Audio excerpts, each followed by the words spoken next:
Hello dear students, hope you all are keeping fine and safe at home.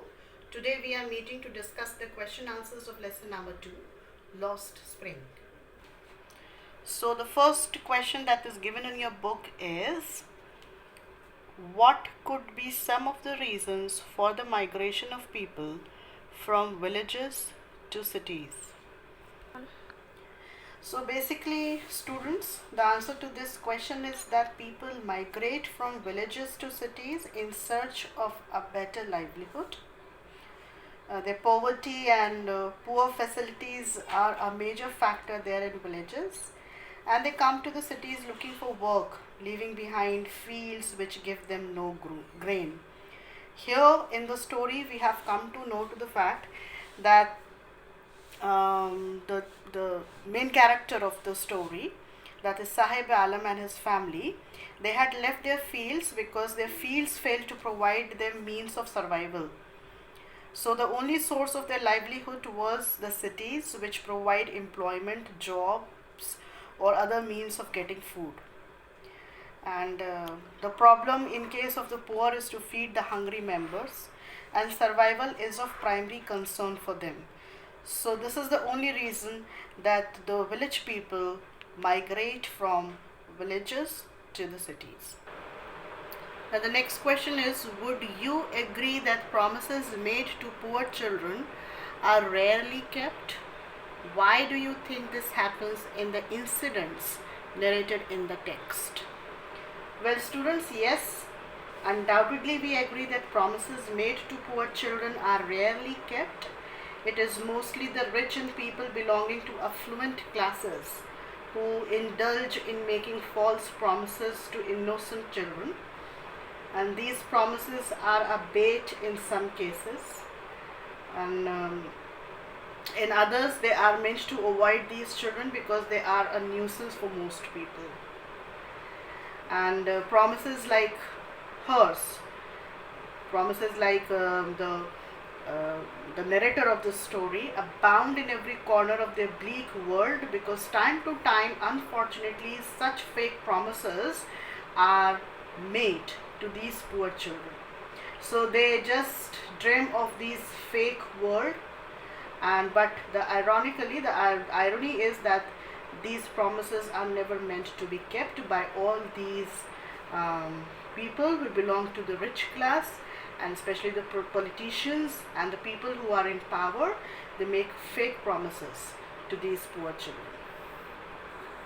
Now the third question given in understanding the text is, what forces conspire to keep the workers in the bangle industry of Firozabad in poverty? Now, certain forces, as we have seen in the text, the certain forces conspire to keep the workers in bangle industry of Firozabad in poverty. These include the moneylenders, the middlemen, the policemen, the keepers of law, the bureaucrats, and the politicians, of course.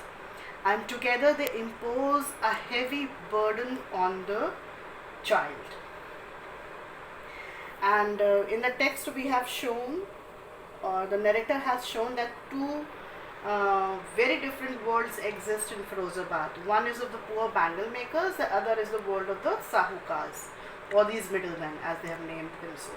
So years of hardships and exploitations has killed all hopes and dreams of the bangle makers. Many of the young bangle makers have stopped dreaming a kind of a world that they have dreamt of, and they have lost all their hopes and dreams. So these are basically the forces that the text talks about: the sahukars, the middlemen, the bureaucrats, and the politicians. And somewhere, yes, we common people are also involved with this, because we are also not bothered of them at all. Now we shall move on to the next section, that is talking about the text. And the first question given here is, how, in your opinion, can Mukesh realize his dream?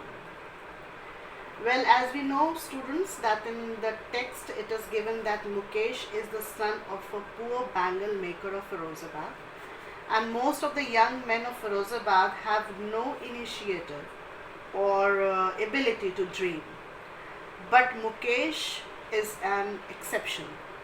He has the capacity to take courage and break from the traditional family occupation, and he has a strong willpower also.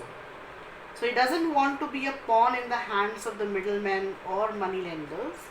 He insists on being his own master by becoming a motor mechanic. He can realize his dream by joining a garage and learn the job of repairing cars and driving them. And he will have to overcome many hurdles before he succeeds. Then comes transport problem. Money is the first one.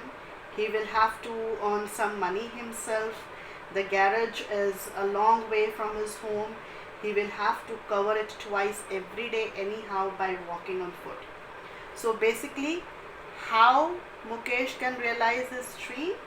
By carrying patience, hard work, firm will, and the determination to learn will help him to realize his dream. Second question is, mention the hazards of working in the glass bangles industry. So as there are many hazards given in the text, the glass bangles industry has many health hazards. It usually employs small children. It is illegal to employ very young children in hazardous industries. But certain forces like middlemen, moneylenders, police and politicians combine to entrap the poor workers. And let us first consider the places where bangle makers work. It is a cottage industry, and they work in the glass furnaces with high temperatures. In dingy cells, the dingy cells are without air and light. Boys and girls work hard during day next to lines of flames of flickering oil lamps, and they weld pieces of colored glass into circles of bangles. Their eyes are more adjusted to the dark than to the light outside, and that is why they often end up losing their eyesight before they become adults. So glass blowing, welding and soldering pieces of glass are all health hazards. Even the dust from polishing the glass of bangles adversely affects the eyes, and even adults go blind. So thus the surroundings, prevailing conditions and the type of job involved all prove risky to the health of the workers. And this is clearly given, clearly written by the narrator in the chapter. Now the next question, the last one is, why should child labor be eliminated and how? Now children, this is very good and prominent question, as you may say, a value based question given in your textbook.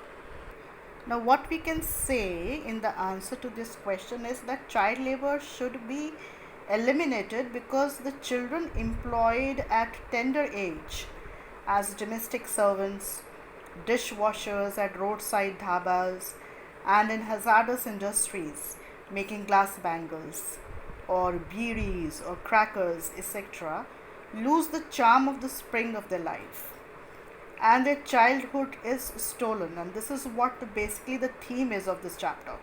So burdened by the responsibility of work, they become adults too soon. Most of them are undernourished, ill-fed, uneducated, and poor, of course.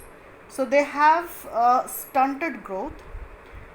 Child labor can be eliminated only through concerted efforts on the part of government, agencies, NGOs, cooperative societies, and political leaders. Mere passing of law will not help. Laws should be enacted faithfully, and the children thrown out of work should be rehabilitated and given proper food, clothes, education, and pocket money. So their feelings, thoughts, and emotions should be respected, and we should let them enjoy sunshine and fresh air. This is how we can save the childhood days and the lost spring of these children. Now, students, I hope that this much of discussion is more than enough to bring the clarity in your mind about the chapter. And when we shall meet in the classroom, we will give a quick revision to this chapter. Thank you.